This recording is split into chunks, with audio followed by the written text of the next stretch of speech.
श्री गुरुदेव दत्त श्री गुरुदेव दत्त श्री गुरुदेव दत्त अनंत कोटि ब्रह्मांड नायक राजाधिराज गाणगापुर निवासी भगवान की जय।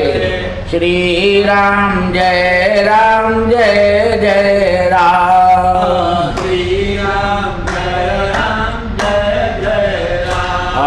श्री राम जय राम जय जय राम। श्री राम जय राम जय जय राम। श्री राम जय राम जय जय राम। श्री राम जय राम जय जय राम। श्री राम जय राम जय जय राम। श्री राम जय राम जय जय राम। राजाधिराज रामचंद्र भगवान दिगंबरा दिगंबरा श्रीपाद वल्लभ दिगंबरा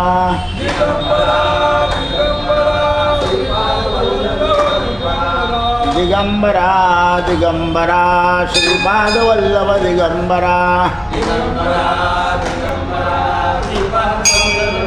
अवधूत चिंतन श्री गुरुदेव दत्त श्री गुरुदेव दत्त श्री गुरुदेव अनंत कोटि ब्रह्मांड नायक राजाधिराज गाणगापुर निवासी भगवान की जय।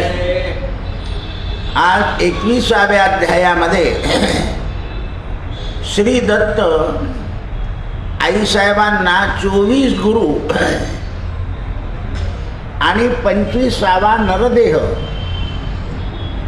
या नरदेहाच्या बाबतीत विस्तृत ज्ञान देणार आहे। एकूण तत्व 24 आणि आपलं शरीर 25. तर या तत्वाचा आपल्याशी काय संबंध आहे हे निरूपण चालू असताना आईनं एकाग्र चित्तानं ती ग्रहण करते आहे हे पाहून महाराजांना फार आनंद झाला, दत्तात्रयांना, की मी सांगतो आहे पण आई अत्यंत एकाग्र चित्ताने ऐकते आहे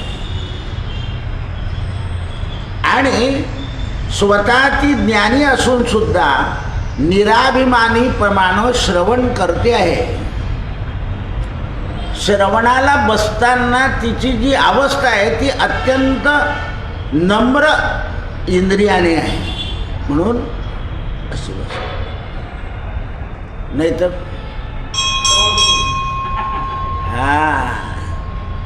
म्हणजे जो श्रोता आहे ज्याला श्रवण करायचं आहे ज्याचं एकाग्र चित्त आहे त्याची बैठक कशी आहे समजवलं आहे।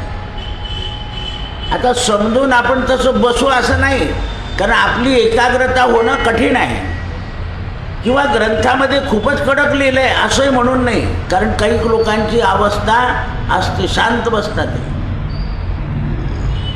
बरेच लोक शांत होई गुरुदत्ता भजन करता पण चंचलच असतात, कारण ती जी प्रकृती आहे 25वं तत्व जे आहे ते 25वं तत्व ते साध्य झालेलं नाही, कारण त्या 25 तत्वाच्या शरीरामध्ये पृथ्वी आप तेज वायू आकाश सत्व रज तम चित्त मन बुद्धी आणि अहंकार हे अज्ञानी आहे। ज्या वेळेला हे ज्ञानी होतात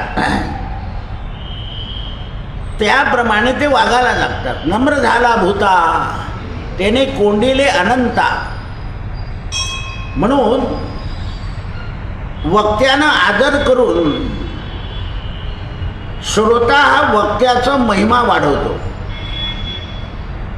व कुठले श्रोते आहे तर अमुक अमुक ठिकाणचे आळंदीचे, अरे म्हणजे आळंदीच्या वक्त्याचा महिमा वाढला। कोणत्या शाळेचे विद्यार्थी अमुक शाळेचे, अरे चांगले आहे, जाताना सुद्धा शांततेने आले येताना शांततेने आले बसले। श्रवणाचं अनुसंधान चुकवित नाही। आई आहे ते म्हणजे जे अनुसंधान असतं अनुसंधान कधी न चुकवावे हाची सुबोध गुरुचा नामा परते न सत्य मानावे, याला ज्ञानी सत्श्रोता असं म्हणतात। ज्ञानी आणि सत त्याच वक्ता व श्रोता दोघांना आनंद मिळतो. असे ते दोन वक्ते असतात, श्रोता आणि वक्ता. असे जर मिळाले उत्तम श्रोता आणि उत्तम वक्ता, या दोघांना आनंद मिळतो.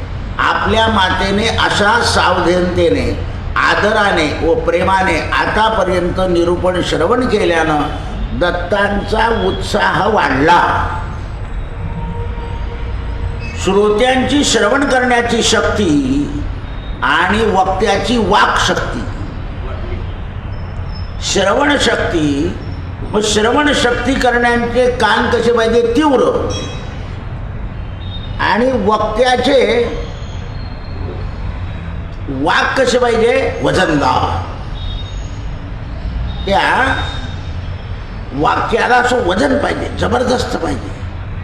ते परवा मुंबईचा श्रोता आला ना, इकडून कान धरतात तिकडून दुसऱ्या गालात मारतं म्हणे. म्हणजे समजलं की आपलं काय चुकतं, आपलं चुकतं काय.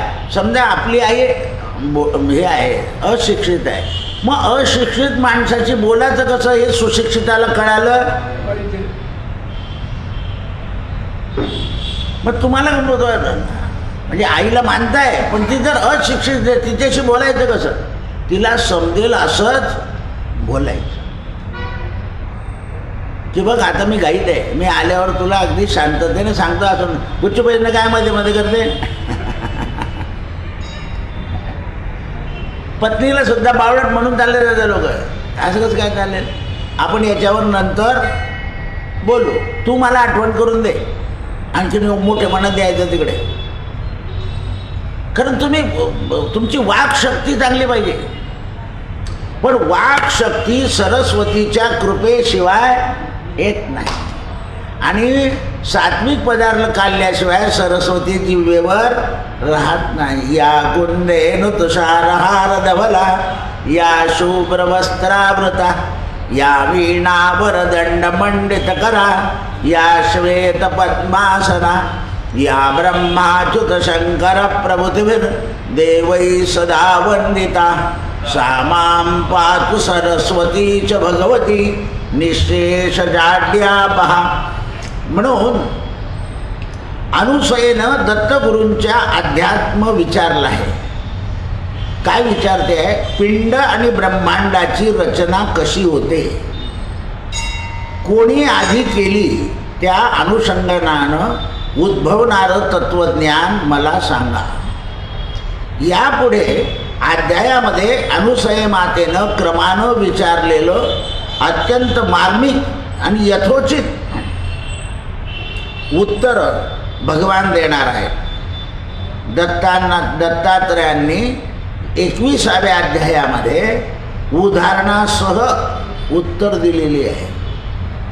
अध्याय कितवा आहे? 21वा. पहा, वक्त्याला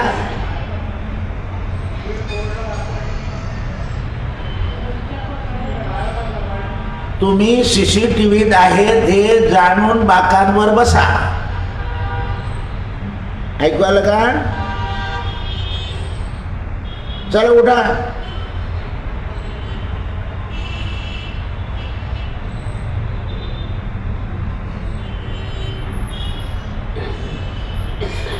बोललं तर राग येतो, पण वर्तन योग्य पाहिजे. आता त्याला कोणी बोलणार आहे का?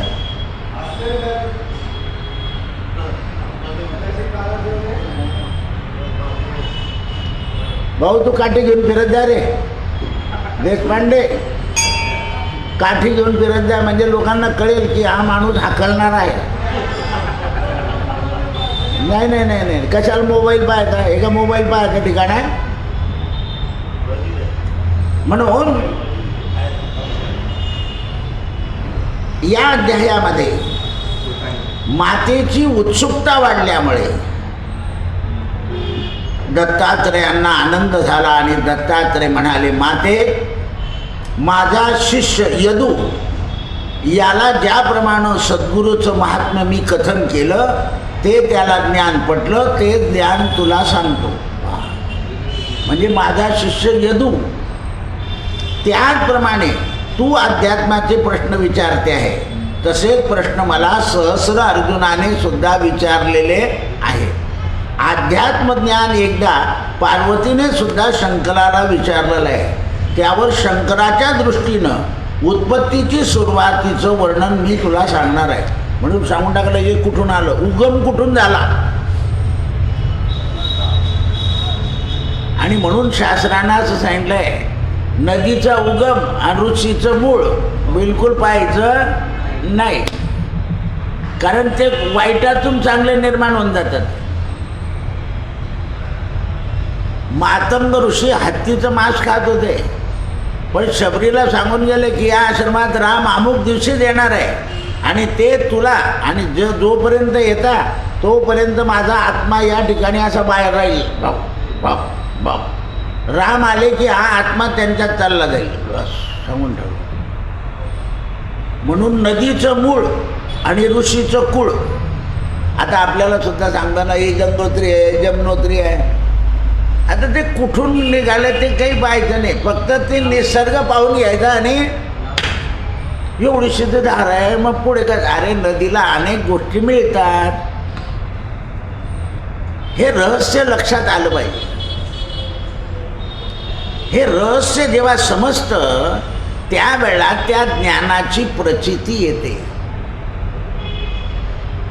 जोपर्यंत रहस्य कुठल्याही गोष्टीचं रहस्य समजलं पाहिजे. लाकडामध्ये अग्नी आहे हे आपल्याला माहिती आहे, पण मग तो आहे कसा, तर त्याच्याकरता घर्षण आहे. प्रत्येक गोष्टीला प्रयत्नानंच सुरुवात होते. प्रयत्न लक्षात आले पाहिजे. आज प्रयत्न कमी आणि फायदा जास्ती असा आढावा आहे. आता बघा तुम्ही, कायद्याचं ज्ञान असणाऱ्या सरकारी नोकरी असलेल्या बायांनी खुशाल पैसे नावं टाकून दिले. आता त्यांच्या पगारातून कट करायचे. हा मग आता विचार करा, त्यांना कळायला नको होतं का आपलं एकदा बटन दाबलं की आधार कार्डावर सगळं वर्णन येईल की कलेक्टर ऑफिसमध्ये हेड क्लार्क आहे. बहिणाबाईने सांगितलं, बाईने ऐकलं, टाकून दिलं नाव, पैसे येऊन गेले, आता कट. आपण गव्हर्नमेंट सर्व्हिस जर आहे तर आपल्याला असं नाही करता येणार, हे समजायला पाहिजे ना. श्रीमंत माणसा जो पिवळं कार्ड आहे, मग आता कसं काय होईल. तो नशराबादला जायचा असला तरी म्हणतो कमी हे पिवळं कार्ड पैसे कमी करणे मी तिकीट घे. अरे काय आता लोक सरकार म्हणतं फुक्कट जाय, म्हातारे नुसतं ये जाय करताय. बिबड्या घेऊन द्या बाबा, चाललं म्हातारा फुकटात बिबड्या घेऊन. एक दिवशी बिबड्या सहित पडला, बुवाला विचारायला 7:30 आहे म्हणून पडलं का म्हणे. म्हटलं नाही, म्हातारपणी माणूस पडतोच. माझ्याकडे आलं म्हणून मला कळालं, नाही तर मला काय माहिती असतं. बाबा पडले, 7:30 आहे का काय का कोणी काही करून दिलं दादा.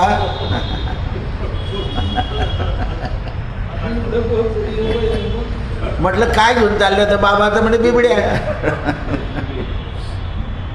म्हाताऱ्या माणसांना अशी कामं सांगायची का, कारण ते एवढंसं बाचकं असेल ते फुटू नये म्हणून त्या माणसाने असं धरलं तर खालचं गड्ड दिसलं नाही, दिसलं तर बिबड्या खाली, म्हातारा.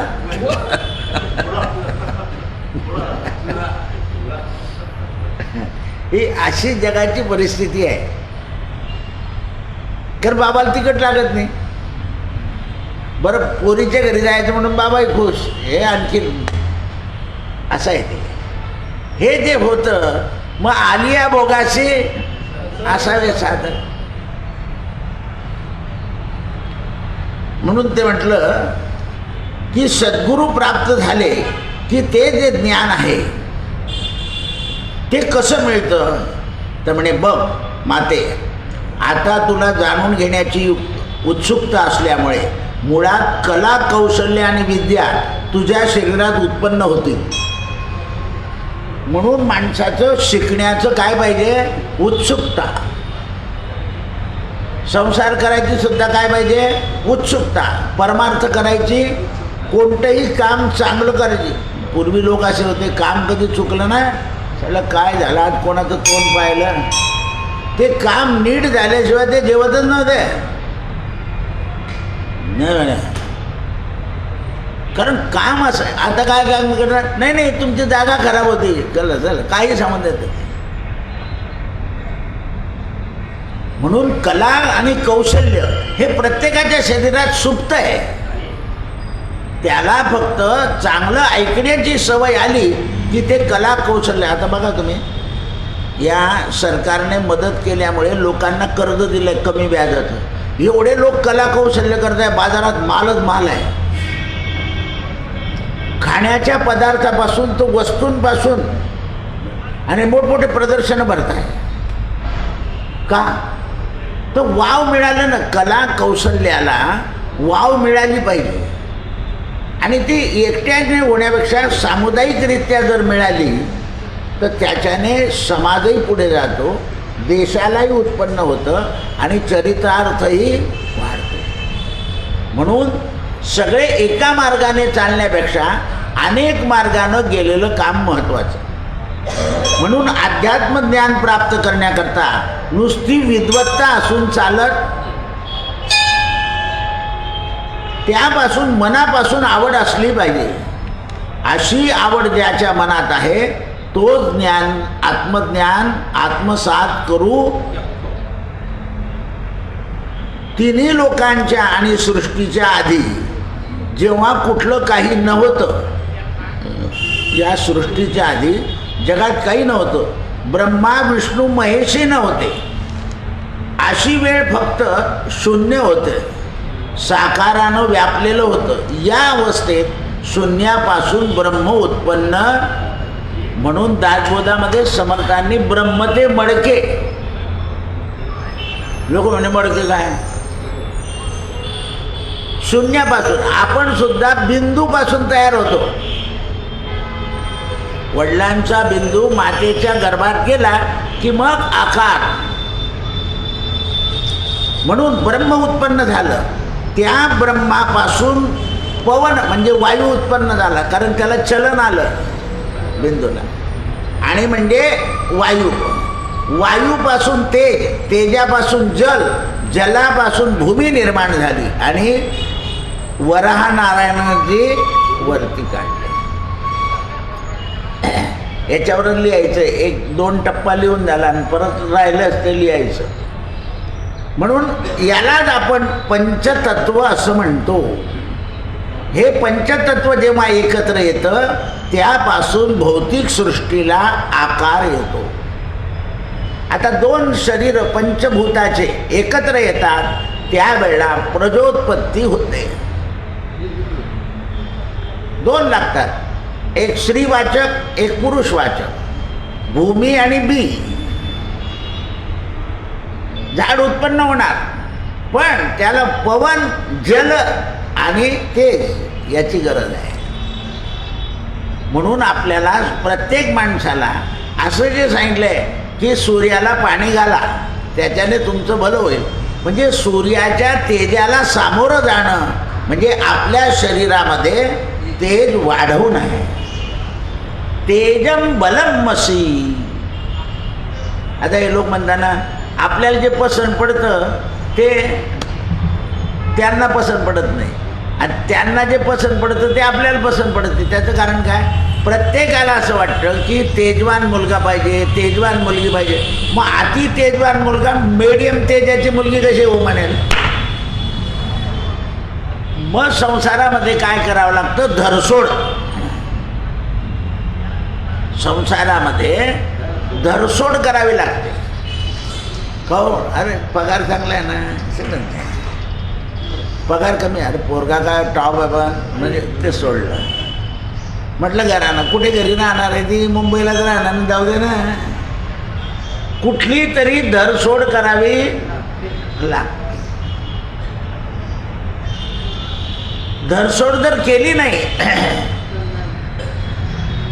तर हे तत्व जातच नाही. हे 5 बोट एकत्र करायचे असेल तर एकत्र आणावं लागतील, नाही तर ते उंची तर काही तसे बदलणारच नाही. आज कोणाचं असं एकदम करांगळी वाकडी असेल तरी फजिता होते. म्हणून हे कसे पाहिजे? सरळ. 7 5 3 10 कांचा मेळा. त्यापासून भौतिक सृष्टीला आकार आला. सृष्टीला आकार येण्याच्या मागे आकार, उकार आणि मकार हे 3 तत्व आहे. आकार येतो, उकार येतो आणि मकार येतो. जसा रचनाकार, काय बांधायचं आहे? घर. मग घर बांधलं म्हणजे त्याला काय लागेल? स्वयंपाकघर, शयनघर, बैठक, स्नानघर आणि धान्यकोठी. मग तो त्याच्यावर आकार करतो. घरातल्या घरात म्हणजे तुमचे धान्यकोठी दक्षिणेकडे तोंड आहे. आता घरात दक्षिणे तोंडाचा काही प्रश्न नाही आहे, कारण घर पॅक झालं. इतका गोंधळ वाजवला आहे लोकांनी की त्याला काही इलाजच नाही. कोणत्याही घराची शांती झाल्यानंतर त्याच्यातले दोष निघून, दोष कोणातले जात नाही, फक्त माणसातले. त्याची शांती करा का काही करा, त्याला ज्ञान झाल्याशिवाय शांती येत नाही. म्हणून सहनावतु सहनो भुनक्तु सहवीर्यं कर्वावही तेजस्विनावधीतमस्तु मा विद्विषावही. शांती शांती शांती. शांती म्हणजे विश्रांती आहे. अनेकाचा विसर जेव्हा डोक्यातून जातो तेव्हा मनुष्य शांत राहतो. नाहीतर कामामध्ये मग्न होऊन जा म्हणजे बाकीचे विचार चालले जातात. आता लोक बगीच्यामध्ये विश्रांती करता येतात, पण त्यांचे पोरं जर एखाद्या म्हाताऱ्या माणसाला आणत असेल, पहा आपले असे करतील का? अरे बापरे, आपलं कुठे नशे. म्हणजे बगीच्यात बसल्यावर सुद्धा अशांती. एखादा म्हातारा नातवांना खेळतो, आपण म्हणतो बा काय नशिबी आहे, नातवाला खेळतो. त्यांना विचारलं काय आजोबा काय करता? बाबा नाही, पोरं आणले तर ती बाई भाकर नाही देणार ना. झालं. म्हणजे काय, तुम्ही जोडायला गेले शांती, तिथे काय उद्भवली? वस्तुस्थितीला पहा फक्त, त्याच्या खोलामध्ये जायचं असं आहे. एकाने बोरिंग खणली, चांगल्या मुहूर्तात खणली, तर पाणी लागलं नाही. मला म्हणे दादा पाणी लागलं नाही. म्हटलं वो ज्या दिवशी केलं ना त्या दिवशी नक्की जलनक्षत्र होतं, पाणी लागेल. त्यानं त्याच्यावर झाकण ठेवून दिलं आणि उदास झाला. काही दिवसांनी त्यांनी काय केलं, इकडे काही अंडरग्राऊंड टाकी करायचं काम केलं. ते खणलं तर त्या बोरिंगमधला एक एवढा दगड जो होता नेमका पाण्याच्या स्रोतावर, तो अटकला होता. हे खणता खणता त्याला धक्का बसला आणि तो दगड खाली गेला. आणि जेव्हा पाणी आलं तर तो 5-10 फुटावरच होता तो दगड, तो काढला तर पाणी असं ओसांड आपोआप. ते पडत आले. म्हणे दादा हे पाणी. म्हटलं का बरं? म्हणे ते बोरिंगला पाणी लागलं. म्हटलं कसं लागलं? म्हणे 15 फुटावरच लागलं रे, आणि खालचं फुल झाले म्हणे. म्हटलं मग ते लगेच मशीन बसवू नको, एखाद्या वेळेस फोर्स असेल तर. 6 महिने झाले पाणी चालू आहे. त्या दिवशी त्यांना नाराजच व्हावं लागलं ते. आणि आता हे धार आहे चांगली. तर जलाशय सुद्धा म्हणजे खाली पण 100 फूट गेले, पण 15 फुटाचं एवढं बोगदा असेल तिथे तो दगड असेल, तो स्रोत येऊन गेला खाली. इकडे खणलं तो तिकडे पडला. आता तो गेला आहे खाली. खालचं पाणी नाही येणार मात्र आता पाऊस आला तरी. आणि भर उन्हाळ्यात बोरिंग झालं होतं आणि आता आवरलं जात नाही. म्हणजे हे असं असतं. शेजारच्या शेतावाल्याच्या बोरिंगला पाणी लागतं आणि याच्या बोरिंगला पाणी लागत नाही. चारी बाजूने गड्डे. म्हणून ते म्हणतात की आकार, उकार आणि मकार हे जे दिलेले आहे एवढ्या करताच आहे. मग ब्रह्मदेव आकार आहे, उकार विष्णू आहे आणि मकार शिव आहे. काय निर्माण झाला आहे त्यातून? ओंकार. शिवाय हे तीन तत्व जेव्हा एकत्र येतात तेव्हा ओंकाराचा उगम होतो. तेव्हा ओंकाराचा उगम होतो. हा ओंकार म्हणजे सर्व काही, विशेष म्हणजे तिन्ही तत्वाचे गुण भिन्न भिन्न आहेत. पण हे तीन गुण म्हणजे रजोगुण, सत्वगुण आणि तमगुण हे कार्य करीत असतात. जगामध्ये हे तिन्ही गुण काम करताय. आता जेवढा उन्हाळा, जेवढा पावसाळा, तेवढाच हिवाळा आणि तेवढाच उन्हाळा. कारण तेवढा उन्हाळा नाही पडला तर पुन्हा पावसाळा नाही येणार ना. कारण जेवढं ऊन तापेल तेवढे बाष्पीभवन होईल. बाष्पीभवन नाही झालं तर ढग निर्माण नाही होणार. म्हणून हे जे पृथ्वीचं समान तत्व चाललं पाहिजे. शरीरामध्ये सुद्धा समतत्व झालं पाहिजे. आपलं विषम तत्व होतं. म्हणून नेहमी रजोगुणी राहायचं, रजोगुणी खायचं आणि नेहमीच रजोगुणी बोलायचं नाही. ताट सत्वगुणी बोला. स्वये सर्वदा नम्र वाचे वदावे, मना सर्व लोकासिरे नीव व्हावे.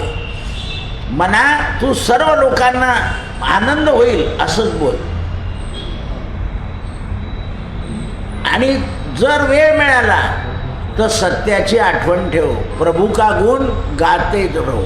बस सत्याची आठवण ठेवणं म्हणजे सद्गुरूचं अथवा ईश्वराचं चिंतन करीत राहणं. ईश्वराचं चिंतन करीत राहणं. सत्याची आठवण ठेवायची म्हणजे काय? पाहायचं सत्य, बोलायचं सत्य, ऐकायचं सत्य. जगात असत्य समोर येणारच. कारण तिन्ही गुण जगात आहे, सत्व, रज आणि तम. आपण असत्याकडे पाहायचं नाही. ज्याप्रमाणे केलेली चूक आपण लोकांना सांगत नाही, पण केलेलं चांगलं काम मात्र आपल्या बुद्धीत, आपल्या वाणीत राहतं. त्या मारली काय मारली?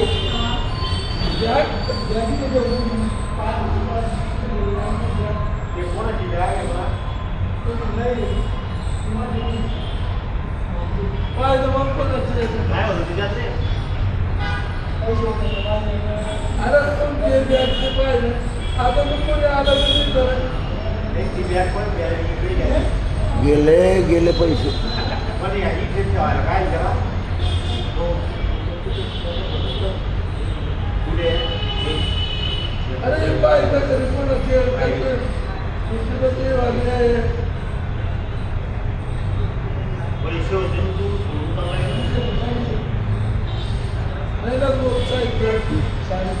नजर चूक झाली त्याची त्या माणसात दुसऱ्या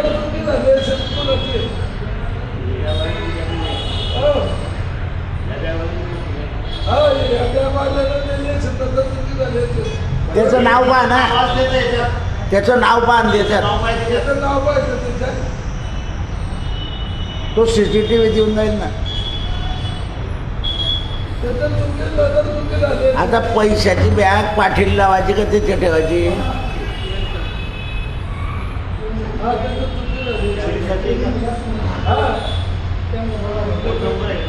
लावा त्याला फोन.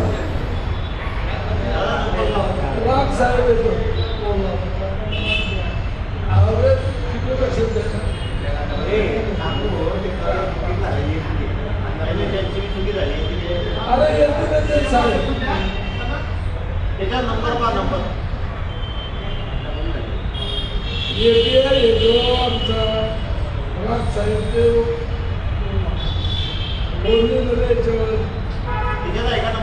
त्याच्यात फोन नंबर आहे का पहा.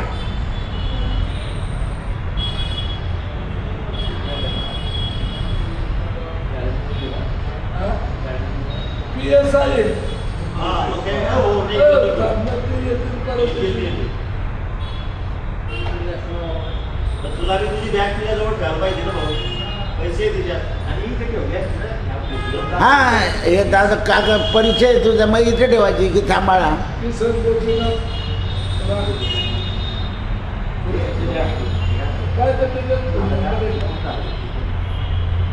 तिकडे पाहिजे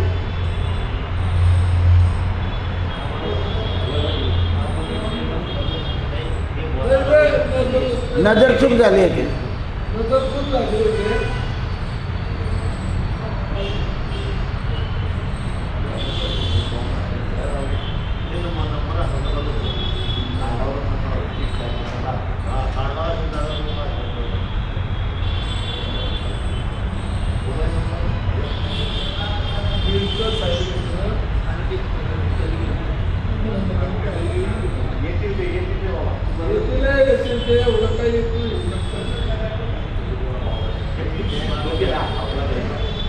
त्याचे हो सोडून गेले ना असं कसं.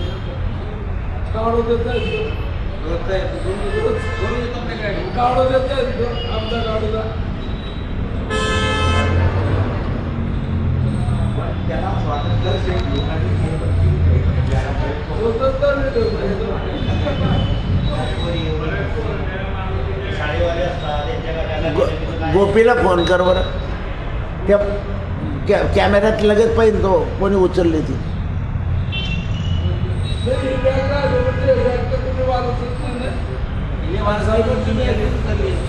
साहेब आहे ना कोणीतरी.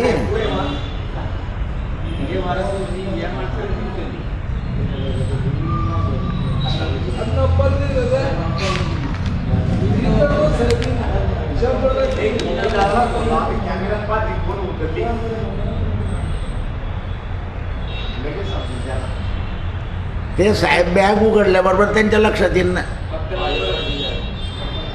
दप्तर बी होतं का तुझं शाळेचं आणि पैसे किती काय 5,000 नाही येतील डिपार्टमेंटची गोष्ट म्हणजे बापरे काय झालं त्यांची बी इम्पॉर्टंट काम ते विचारायचं.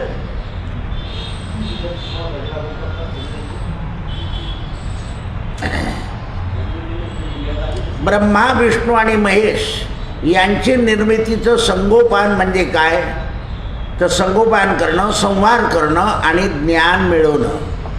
पुढे जाऊन सूक्ष्म विचार केला असताना आकार, उकार आणि मकार या 3 मात्रापासून 3 अहंकार निर्माण झाले. सात्विक अहंकार, राजसी अहंकार आणि तामसी अहंकार. सात्विक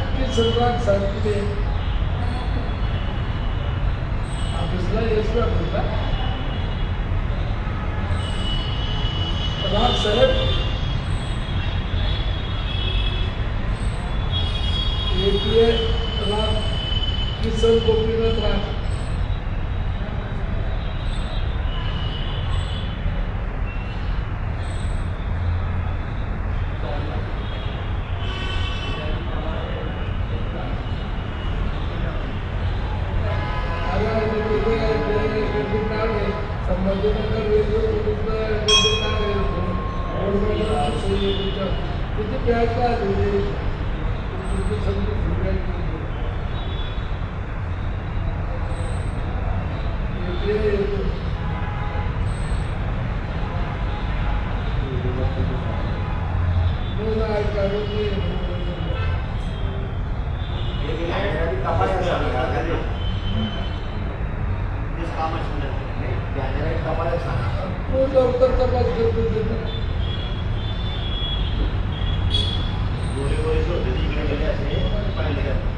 आपलं पोरगा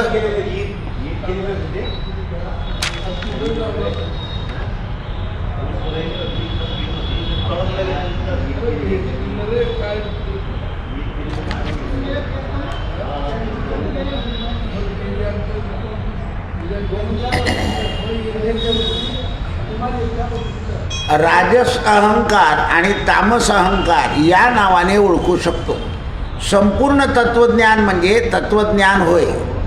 हे प्राप्त होण्याकरता विद्वत्ता हवी, परंतु त्याच्याबरोबर आत्मज्ञानाची आवड हवी. आवड आणि सद्गुरूला सुद्धा देण्याची आवड पाहिजे. अन्यथा कितीही प्रयत्न केले तरी आत्मज्ञान मिळणं शक्य नाही.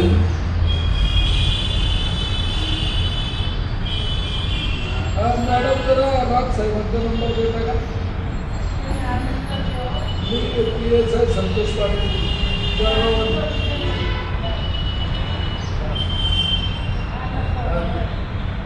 किसन याला माहिती असेल भाऊला. एक साहेबाची बॅग इथे राहून गेली, साहेब दुसऱ्याची बॅग घेऊन चालले गेले. पाहायचं जरा.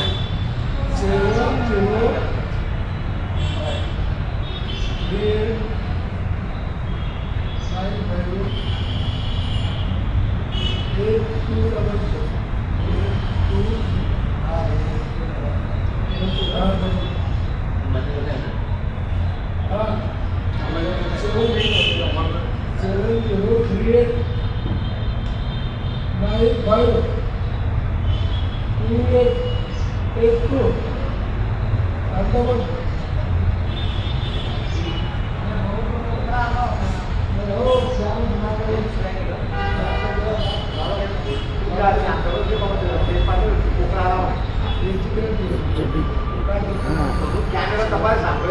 हां 1-2 मिनिटात तो गलबल करतोय ना.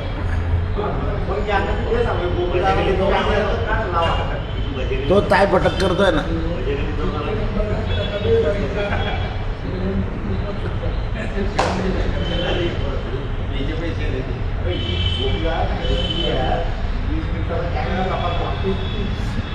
तुम्ही लावा ना फोन तिकडे. गडबड झाली म्हणा ये म्हणा.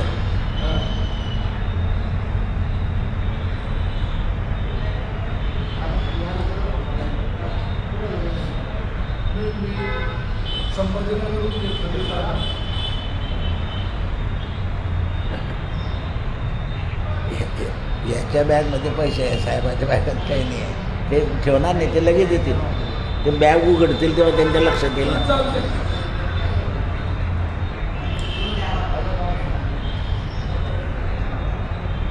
राजस अहंकार आणि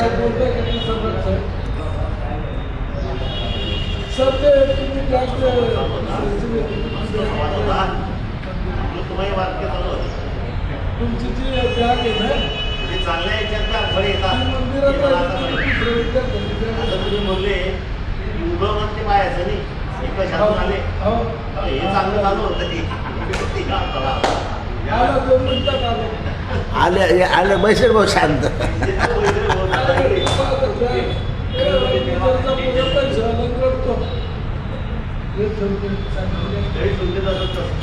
याच्याकरता आपली बॅग पाठीला.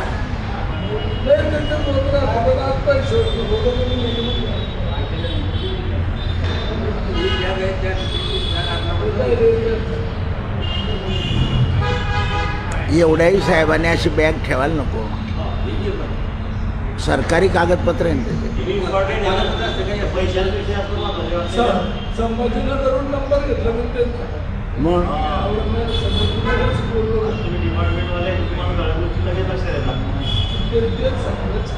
हा झालं काम, सापडले. येत आहे साहेब.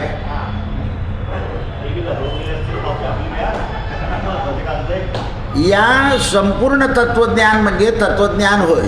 ते प्राप्त करण्यासाठी विद्वत्ता हवी, परंतु त्याच्याबरोबर आत्मज्ञानाची आवड आणि ते देणारे सद्गुरू पण पाहिजे. नाही तर हल्ली काय सांगता, हा मंत्र जप तुझं नोकरी, हा मंत्र जप तुला पैसे भेटून जाईल, हा मंत्र जप तुला, असे सद्गुरू नसतात. काल आमचं बोलणं झालं की जो आराधना करेल, आले आले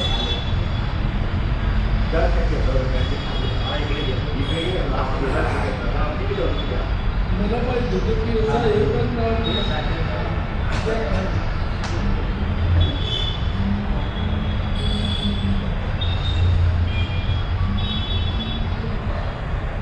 या रावसाहेब या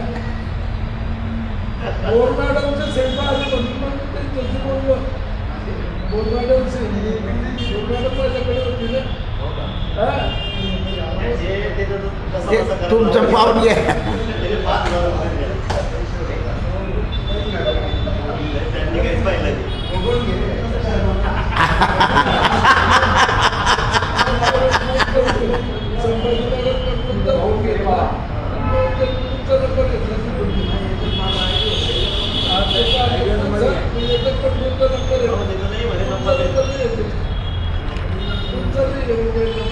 हे आहे का पैसे?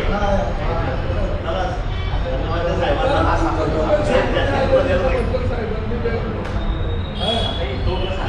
त्या गावी सारख्याच आहे तो सारख्या. बरं झालं तुम्ही येऊन गेले असते तर अजून मागे.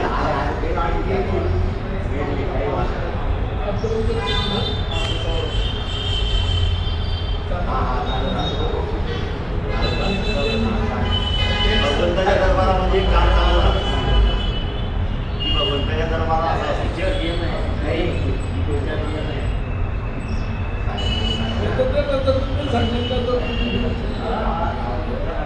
पंचमहाभूतापासून सृष्टी निर्मित होते. पुढे 3 तत्व गुण यात आढळणारे अहंकार. जसं वाऱ्याला सुद्धा अहंकार होतो तेव्हा वारा जोरात सोसाट्याने सुटतो.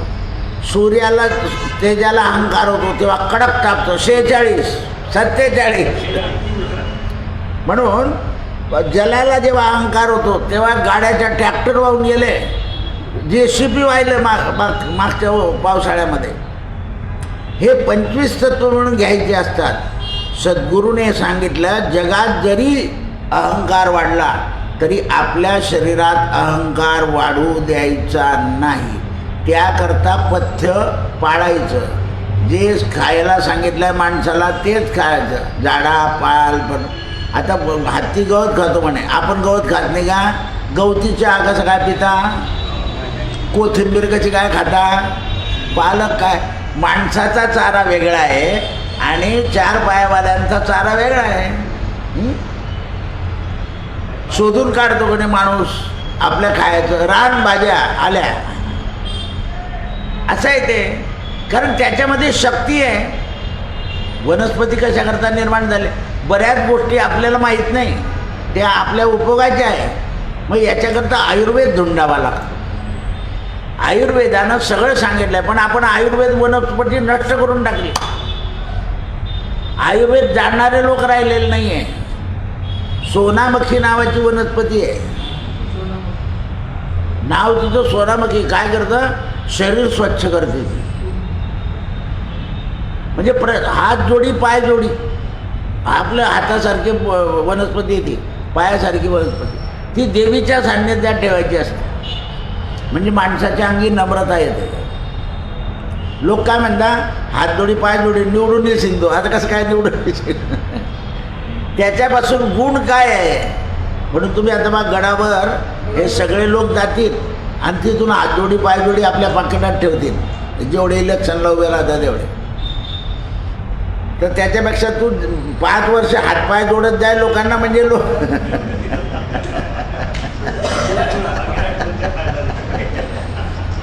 आजचा दिवस असंच आहे. असं प्रवचन झालं नाही कधी. प्रसंग घडला ना. बरं, प्रसंगसुद्धा मोठ्या कसं म्हणून अवधानाने होतं. गोंधळ माझाचा असला म्हणजे ऑफिसर आहे ते. हो नाही, उघडलं आल्यावर लक्षात आलं असतं कारण बॅग आपली नाही. आणि त्याच्यापेक्षा महत्त्वाचे कागद त्याच्यात होते. नाही नाही, पाठीलाच होतं. म्हणून दत्तगुरूंनी आपल्या भक्तांना तत्त्वज्ञानाचं अमृतपान घडवलेलं आहे. तत्त्वज्ञान म्हणजे काय आहे? अमृत आहे. यासाठी म्हणून जेवताना थोडं पाणी प्यायचं. अमृतमसी म्हणजे मी हे अन्न माझ्या शरीरामध्ये अमृत हो, आणि जेवण झाल्यावर परत आपोषण घ्यायचं. अमृत तत्वमसी. या अमृताचं तत्व माझ्या शरीरात राहो. जेवताना सुद्धा 2 प्रकार सांगितले. म्हणून ज्ञानामृत पाजलं. दत्तांनी काय बघितलं आहे तर त्याचं ज्ञानामृत. जसं नामामृत आहे. आमचे वर्ग लोक काय म्हणतात ते ज्ञान काय हो ते का अमृत आहे? अरे ते ज्ञानसुद्धा अमृत आहे. कथामृतम तप्त जीवनम श्रवण मंगलम. देवाच्या कथासुद्धा अमृत आहे.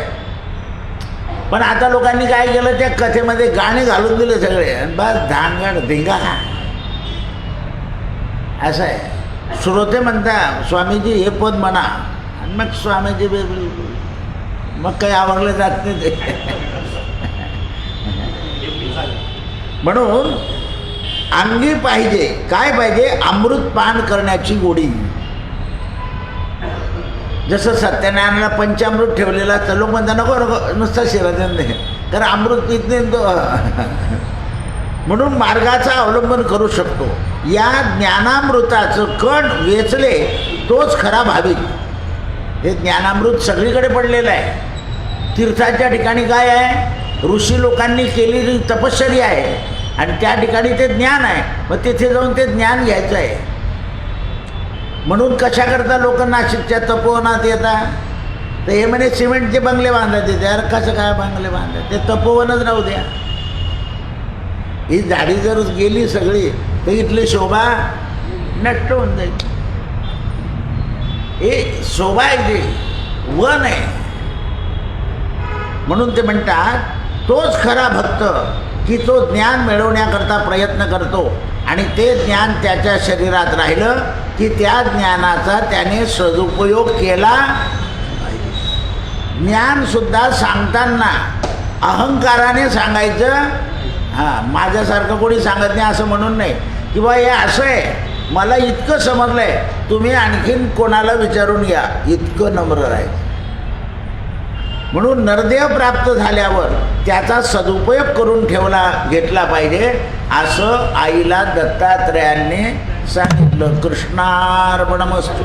सत्यगुरु राये कृपा मज केली, परिणय घडली सेवा काही.